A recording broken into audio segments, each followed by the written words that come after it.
किती किलो घातले शेंगदाणे हे?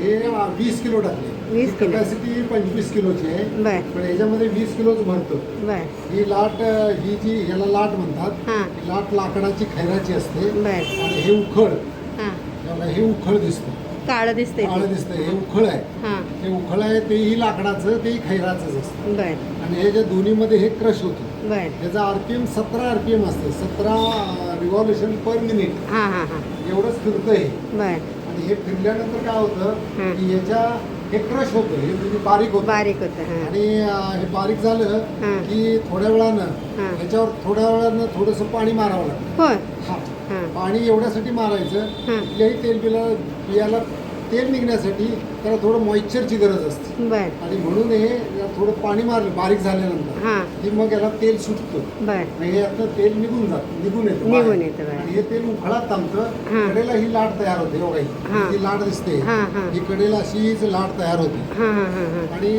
आतमध्ये तेल राहतं. बर तेल एका ठराविक टेम्परेचरला आलं म्हणजे आंघोळीला पाणी तापवतं एवढं 40 डिग्री सेंटीग्रेड मॅक्सिमम तेवढंच तापतं हे.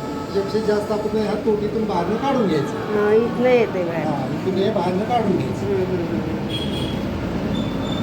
बर शेंगदाण्याचा घाणा. शेंगदाण्याचं